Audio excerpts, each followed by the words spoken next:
Just when those sharp feathers stop flying at you and you feel pretty sure you're safe, there comes a guy with a lightsaber and a rapid-fire cannon throwing... Wait, what? You have a lightsaber? What do you need a laser for? Come on, Yi. Appreciate the good things in life. And also, share some of the goodness. You can't keep all the cool stuff for yourself.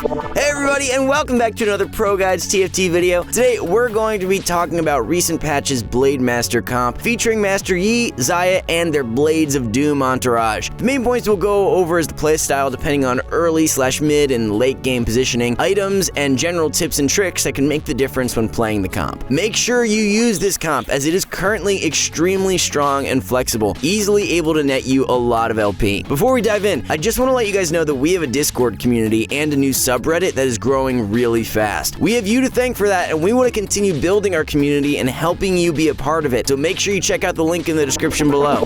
Early game. In the early game, there's a couple of things that vary. The most important aspect is to decide whether you're going for Xayah carry or Master Yi carry. One of the more on-the-nose indicators that Yi is a good idea is getting a Master Yi off the gray boxes at starting PvE rounds. Another indicator towards either direction is items. If you have 2 recurve bows and a Negatron, then Master Yi is looking good. If you have a Last Whisper and another Crit Glove, then Xayah might be a better idea. We will discuss more nuanced decision-making points in the tips and tricks part, so stay tuned. As for the starting carousel, you always want to start with recurve bow. Perfect Yi builds need 3 to 4 recurve bows, depending on whether you make Winsus, and Xayah needs Last Whisper, so it works for both builds. With Xayah carry, the early game is fairly scripted. You pick up all Xayah's, Jarvan's, and other BladeMasters while doing nothing of that leveling nonsense. You usually don't want to hyper roll, and instead slow roll for 3-star Jarvan and Xayah, since BladeMasters is a comp that needs leveling up to be good. Using Rakan to gain Celestial and Protector is a really good idea, and depending on your items, you should use the remaining slot for something that can help Xayah survive, like a Karma or something that will give you an extra oomph if you lack good items on Xayah, like a Caitlyn.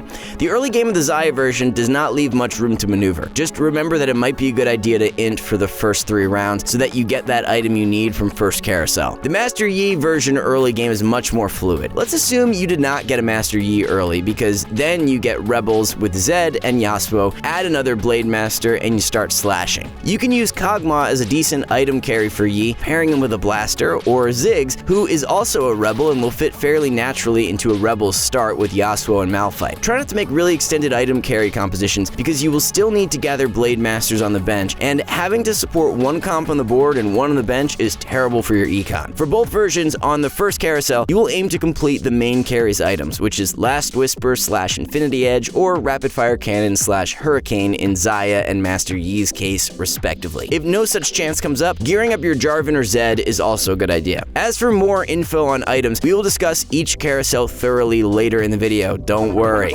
Mid-game. After Crumbz, hopefully you have completed some core items and your comp is looking strong, especially for the Xayah version. With some luck, you should have your 2 main damage items and are at level 5, so you can put in 3 BladeMasters. If you found Riven, that's even better, since you can have Chrono as well when paired with Shen. For the duration of the mid-game, until stage 5-1 that is, you will be slow rolling for Jarvan and Xayah and leveling like a madman or madwoman as long as you get them. If you find yourself losing, you can roll down to 30 or give up on one of them and start leveling to reach level 7 quickly and put all 6 BladeMasters in. After Infiltrators and at both mid-game carousels, you should be looking to complete your Xayah items, get some defensive options for Jarvan, and if you can make a Blade of the Ruined King, do it, as it unlocks a ton of options, helping you slot in Celestial much faster than expected. As for the Master Yi version, the mid-game is where you will most likely slump, unless you have an early 2-star Yi, a 2-star Zed, and at least 2 completed items on the Jedi Master. This version has little to no front line, relying on some stalling by Shen, and then a kill you before you kill me attitude, often having Master Yi be the last man standing, as is fitting of course. To try to deter the slump, besides lucking out and actually 2-starring everything, you have to be aggressive in your Zed and Fizz / Nocturne positioning, hitting those vulnerable carries to try to occupy them away from your flimsy front line. Since Master Yi rarely builds Quicksilver now, swapping your positioning every single round is actually very important to avoid as much CC as possible. Yi does not fear infiltrators too much, as he will usually just turn around and kill them, but if he gets CC'd, combined with the half-second self-imposed CC when he casts his ultimate, he will be doing nothing for crucial amounts of time during each fight. The item strategy during the mid-game is fairly simple for both versions. Complete your carry items and definitely get defensive options at this point for the Xayah version, as well as non-Yi offensive items for the side carries of Aurelia,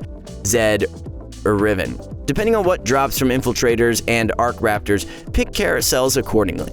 As for levels, by the end of the mid-game, both versions should be sporting 6 BLADEMASTERs one way or another.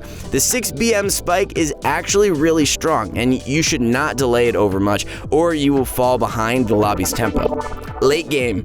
This is where the fun begins. You should have leveled to 8 by now with both comps, even if it makes you poor on the Xayah version, as you care more about the unit slot than your gold going forward. You should be able to win streak a bit and gain the gold back as well, possibly going to 9 for maximum power, but this version does not really need it. At level 9, you would add Thresh and build a bench for him, but given this comp's slow roll nature, it is not a very feasible plan. Adding a Cyber at level 9 if you have itemized Aurelia and or Fiora is a good strength increase as well. From that point onwards though, it's mostly about positioning with this comp, especially protecting that precious Xayah of yours. The Master Yi version would very much like to go to 9 unless you have a Blade of the Ruined King Zed, in which case staying at 8 and slow rolling for some 3 stars and Thresh is fine. Using a Darius as a placeholder for Thresh is actually not a terrible idea, giving some mana reaving capabilities, which is even better if you have itemized Aurelia. If at the full item carousels, you get the opportunity to make Aurelia an infiltrator, finding 4 infiltrators with an Echo or Shaco is really good. If you're at level 9, you can even slot 3 cybernetics in there with a Fiora. Due to the diverse BLADEMASTER origins, you have a lot of options with spatulas in the late game, so do consider them if they impact your board strength. Items-wise, you should be itemizing more carries at this point, or enhancing your defensive options. Itemizing Riven with tank items, for example, is a really good option for the late game, as she can attract a lot of aggro by flitting around the board. Positioning. The two comps have fairly different positioning, especially since Master Yi uses Rebels, which limits positioning a little bit, but not to a great extent. This is how the Xayah comp should position like in the early game. And this is how the Yi version should. At this point, you don't need to switch too much, just make sure you don't get hit by Nocturne. For the Yi version, this assumes you have a Master Yi, so if you don't, adapt to the transition comp you're using. You don't have to play BLADEMASTERs early on. In the mid-game onwards, the Xayah comp should be positioned like this, and the Master Yi version like this. Remember that the mid-game is where you need to switch both comps, especially the Yi version, around a lot, as it becomes a big part of whether you will win or not, so don't just use this default positioning and leave it at that. In the late game, we have all sorts of options. The Xayah version alone has 3 of them, so let's look at how the comp will look at level 8. As mentioned, an Echo or a Vi can be added at level 9 to the Xayah version,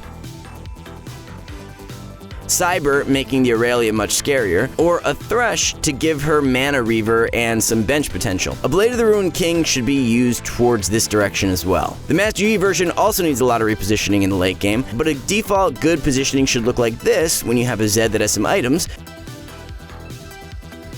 or this when you have found Thresh and a decent bench. Of course, if you have Blade of the Ruined King, you can switch out the Fiora for Fizz or Thresh, completing the comp at level 8, with level 9 being a luxury at that point. Items.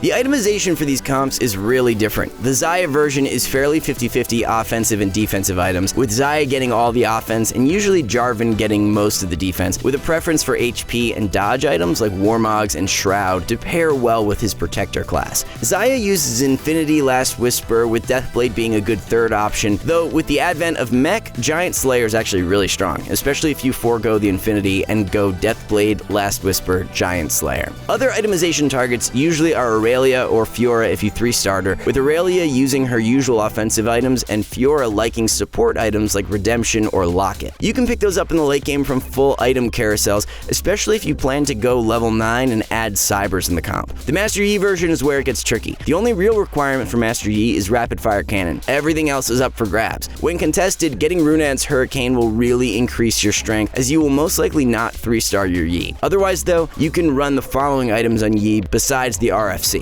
Gwinsu's, Hurricane, Rabadon's, Warmogs, Quicksilver. Any combination of those items will strengthen him a bit. Even Giant Slayer is decent. As for the rest of the units, Blade of the Ruined King for Zed is amazing, and it really makes you want to 3-star him when you get it. If you get that on Zed, giving him attack damage items like Infinity Edge is a good idea, with Guardian Angel being a strong option for him as well. Tips and tricks.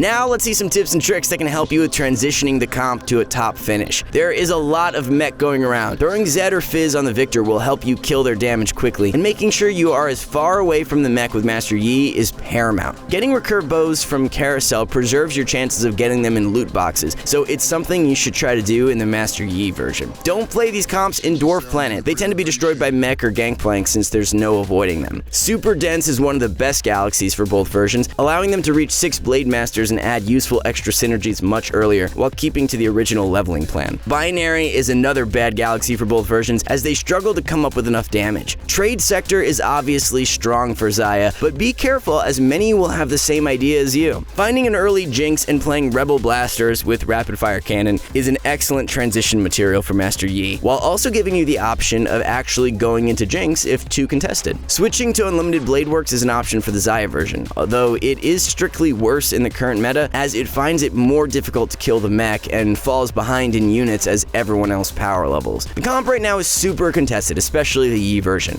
It can support up to 2 players, even 3 with luck, so plan accordingly when you see others gearing up for it. Slamming RFC early is a clear indicator someone is going for it. Are you a Blademaster? Share your experience and knowledge with us in the comments, helping others play this comp. As always, feedback is appreciated, so hit us in the comments. If you like this video, hit the like and subscribe button, and we will see you all in the next one. Now get out there and farm some LP using the Slicey Feather Lady and the Jedi Master.